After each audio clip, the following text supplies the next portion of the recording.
Welcome to the Apple for the Teacher podcast, the true crime podcast that features the good apples and the bad apples within the school system. My name is Anna Thomas, a teacher and your host. So join me as I present school stories that are tragic, shocking, unbelievable, and outright bizarre.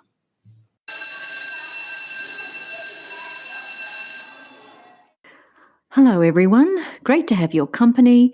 This is episode 9 of the Apple for the Teacher podcast. Since the last episode, I now have listeners from Sweden, so hello and welcome to you. When I think of Sweden, I think about that crazy story about the Eriksson twins, the ones who deliberately ran out onto that busy highway and were run over but managed to survive somehow. It's one of my all-time favourite stories, the type of story that's just so unique and you know it's never going to be repeated. So hello everybody from Sweden. If you have listened to the other episodes, thank you so much. If it's your first time, welcome. I'm going to tell 2 stories related to the school system. One is a bad apple, the other is a good apple. The podcast presents events which have occurred in schools.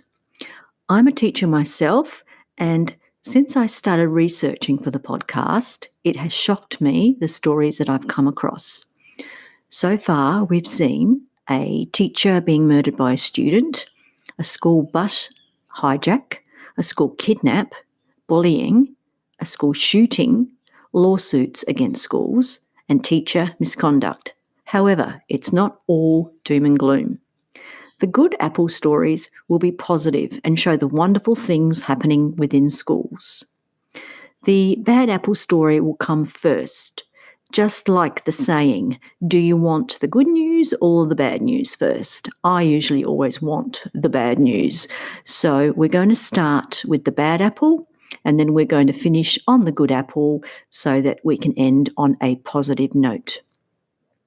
So let's preview the 2 stories today. Story 1 is the bad apple and is called Too Little, Too Late. Ron was a teacher who had an accusation made against him. What was it? Story 2 is called Not Guilty. An early education teacher was doing his dream job. So why did he quit? Story 1, firstly, I need to provide a warning. It revolves around suicide and therefore listener discretion is advised. This story is about a teacher named Ron Mayfield. Ron had always wanted to be a teacher, but after graduating from college, there were few teaching jobs to be had. Instead, he went into railroad work, following his father and grandfather. After 20 years working on the railroads, he took advantage of an early retirement offer and returned to college, determined to make his second career as a teacher. After taking various teaching positions, he finally settled in Virginia, USA, taking a job teaching English to foreign students in the Roanoke Public Schools. The year was 2004. Ron came home from work, but his wife sensed that something was not quite right with her husband. I don't know how to tell you this, he said, but they have put me on administrative leave. This kid accused me of hitting him. He told her that the accusation that caused his suspension was the vengeance of an angry teenager. He went on to explain what had happened. He had touched a disruptive 13-year-old boy on the chest a week earlier, telling the boy that he needed to behave and pay attention. When the boy acted up again that morning, he ordered him from the classroom. The boy responded by complaining to the principal that he had assaulted him the week before.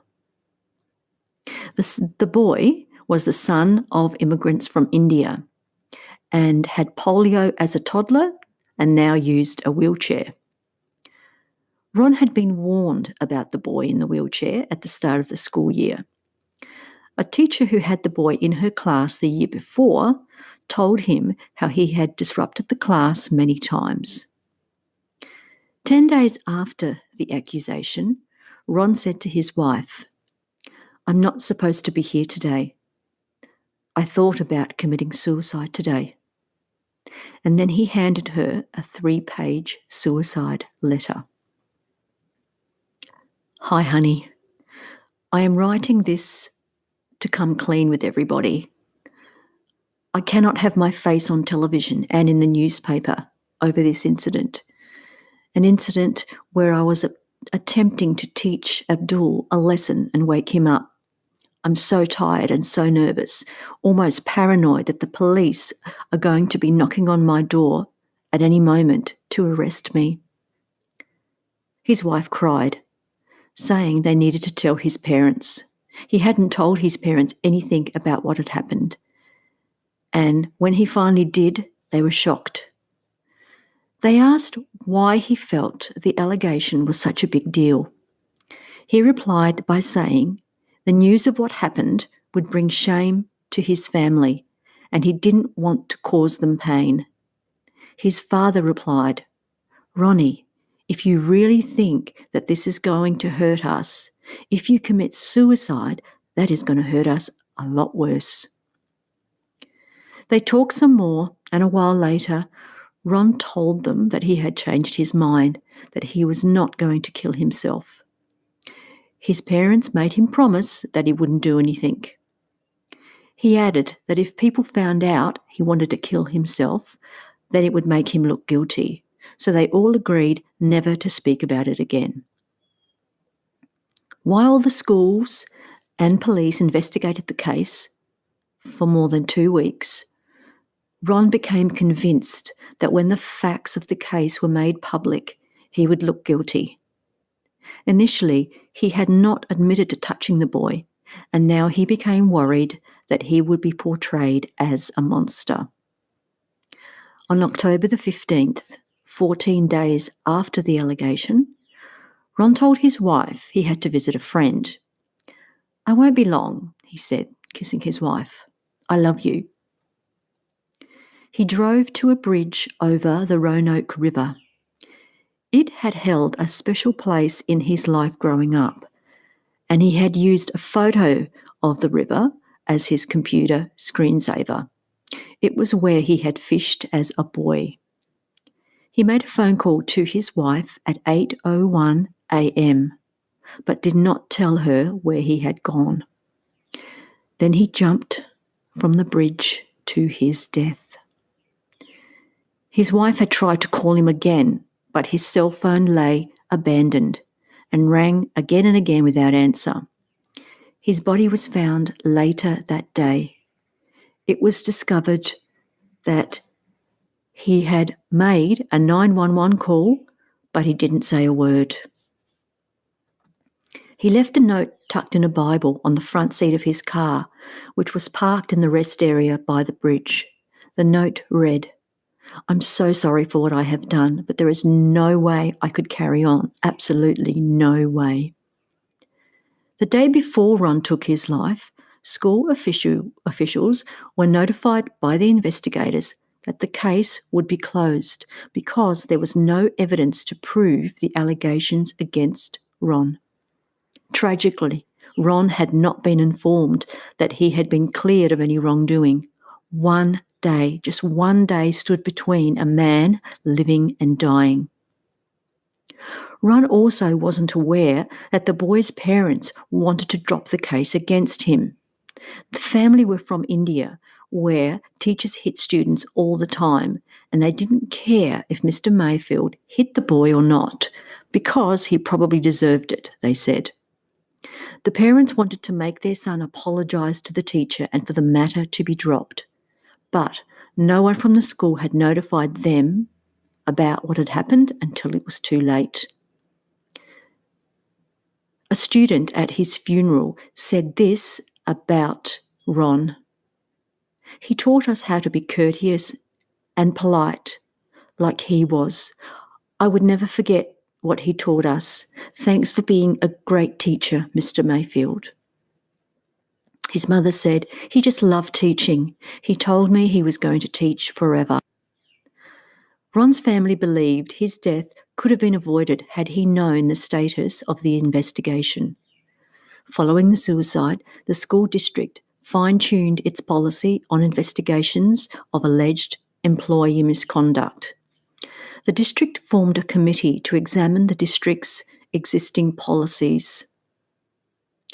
"We had never had a situation like this," a representative said.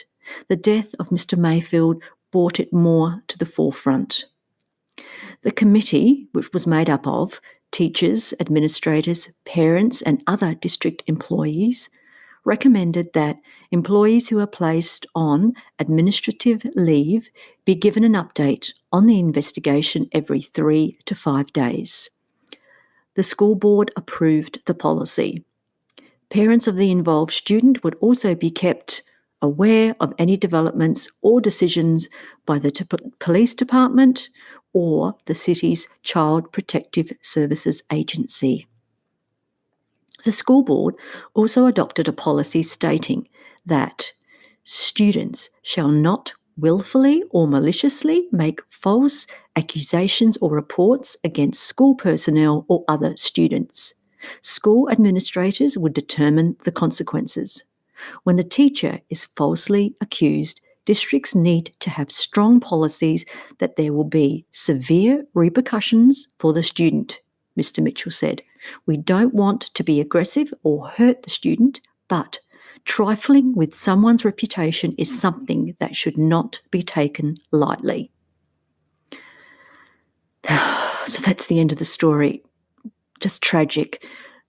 I just can't believe that it was only a single day that stood between Ron's life and his ultimate death. Let me give you this stat that I found on allegations against teachers. A study in Great Britain found that there were 1,782 allegations of abuse by teachers, and only 96 resulted in prosecutions. So this could mean a very large number were false allegations. Clearly, some of the abuse may have occurred, but there just wasn't enough evidence. But still, that's only a small percentage that were prosecuted. What happened to Ron can so easily happen to female teachers as well, something which I am not complacent about. I really never gave it a second thought at the start of my career, but now you really need to be aware of what could happen if you're alone with a student.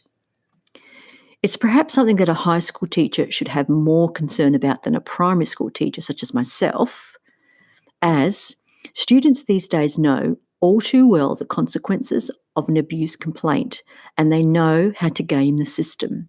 They know how to get an unpopular teacher fired by making false allegations, and unfortunately, some of them try to do just that. I remember years ago, I would give a student detention during playtime, and it would just be me and the student in the classroom. But I just won't do that anymore unless there are more than 2 students present. You just really have to cover yourself. Well, that was a very hard story to tell. And if it's affected you, please seek help. Let's now have a break before story 2.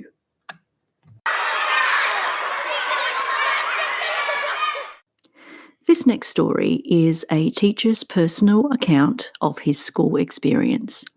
I'd like to be able to tell you his name, but he has chosen to have his identity withheld. He tells his story in his own words. This account was taken from the web link at stuff.co.nz. My day started like any other. I got up early and had breakfast. My girlfriend, who is now my wife, drove me to work. It was a beautiful sunny day at the daycare centre where I worked, and the children were running around outside, burning off energy after weeks of terrible weather. Sunny days in winter are an early childhood educator's holy grail. I'd been working at the centre for 6 months. while I waited for the next intake to study early childhood. A centre is permitted to have a ratio of untrained and trained staff, and I'd been hired on the condition that I would become qualified and remain at the centre after I'd finished my studies. Everything was extremely normal. I set up morning tea and supervised the children as they played. The morning went quickly, and before I knew it, it was lunchtime. My girlfriend asked me to meet up for lunch, which we did. She had been a little bit unwell in the past week. We ate in the car, and then she gave me a few items wrapped up like a present. As I unwrapped them, I found baby booties and other baby items. She was pregnant. I looked at the pink line, and even though we had only known each other for a few months, it felt right. After a bit of talking and hugging, I kissed her goodbye and went back to work with a pretty big grin on my face. The afternoon was a mixture of nappy changes and wiping snotty noses. My employer had suggested I do all the same tasks as the female staff, so everyone knew we did the same work and were of equal value. So I did. I wanted to show that, like women, men weren't to be stereotyped. I was conscious of how important positive male role models are in the lives of children and wanted to make a real difference. I was sitting on the floor with a few children singing when my boss asked me to come into her office. I thought she may have wanted to talk to me about my studies, as I'd recently been accepted to study early childhood. As I entered the room, her expression was one of dread. She told me to sit down. The parents of a child had made a complaint against me. At the time, I wasn't allowed to know any of the details of the allegations, only that they were of a sexual nature. My heart sank. I had never felt anything like this. I could hardly talk. I couldn't breathe. It came as a horrendous shock to me. As a male teacher, I had known it was a possibility, and I had heard cases against men and how they had led to witch hunts and false allegations, even false imprisonment. But this was the 2000s, and we were living in a new era of gender equality. I had dismissed the risk as low and pushed it to the back of my mind. But the worst was yet to come. I had recently moved into my partner's house. But because she looked after children at her house as a job, I had to move out, pending the police investigation. Thankfully, my parents had room. At this point, I had no idea what the allegations were, and thoughts were spinning around in my head about how this could have happened. My boss had done everything possible to make it a safe space for men to work there. How could it have gone so wrong? Every day I would call my girlfriend. Finding out you're having a baby just 3 months into a relationship is hard, but we were being tested far beyond that. We talked about my visit to the lawyer. He told me matter-of-factly that cases like this can get out of hand very easily and that I should be prepared to go to court. My partner and I talked about the what-ifs. What if I went to court? What would we do? What about our baby? We talked about coping under this amount of stress. My girlfriend mentioned abortion. I understood why, but I still hit rock bottom. Finally, it was time to be questioned by police, and I was told the exact nature of the allegations. The parents of a young boy believed their son, who had begun to touch himself when his nappy was being changed, had been taught the behaviour by someone else. They questioned the child with leading questions to get him to single out 2 teachers, myself and a female teacher, but only I was suspended and questioned by police. Knowing what I was up against, I was less worried, but I wasn't going to count my chickens. After about an hour of questioning, the police came to the conclusion that there was no evidence to support the claims made by the child's parents. After this ordeal was over, I tried to go back to work, but after a month, I couldn't do it. Every time I looked at a parent, I would break out in a cold sweat that would lead to a panic attack as I hid in the toilets, sobbing to myself. I decided to call it quits. My heart was broken and it was never going to heal in that environment. The hardest part was saying goodbye to all my friends, both staff and children, but I just couldn't do it anymore. Today, things are slowly getting better. I have post-traumatic stress disorder and still have the occasional panic attack, especially when other people's children say hello or try to talk to me. I even get them when dropping off and picking up my own kids from daycare or when taking them to singing and play groups. My innocence has been stripped away and I doubt I will ever truly get it back. That day everyone did exactly what they should have been doing. A child was being a child and doing child things. Parents were concerned and did something about it, and I was doing my job, a job I can no longer do. This remains an extremely sensitive topic to talk about, and at the time I was advised by the police and my lawyer that simply talking about it would be enough to create more hysteria and damage. The whole ordeal had to be shrouded in silence, as it is often deemed too unsafe for men to openly talk about such experiences. This happens more often than anyone would care to know. False allegations are often swallowed up in the sea of claims that fail to get an arrest. It is often stated that men choose not to go into early childhood education because it's perceived as women's work. Yes, this can be one reason, but to assume that it is the only deciding factor is disingenuous and dangerously naive.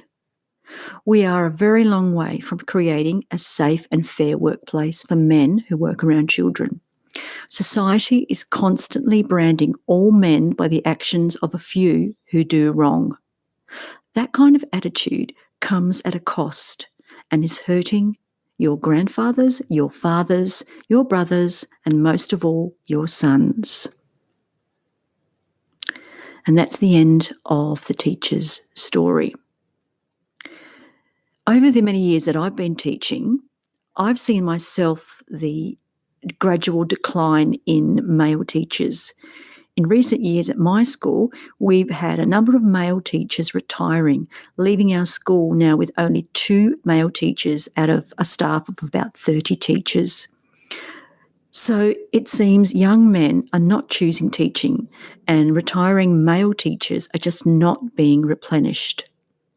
My old school photos show a large number of male teachers in years gone past, but it's just not like that anymore. If you're a teacher, I wonder if you notice this same trend happening yourself.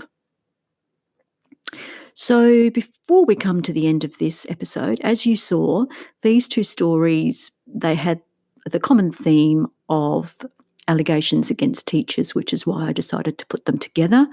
One obviously was the good apple, and one of them unfortunately ended in the tragic death of Ron.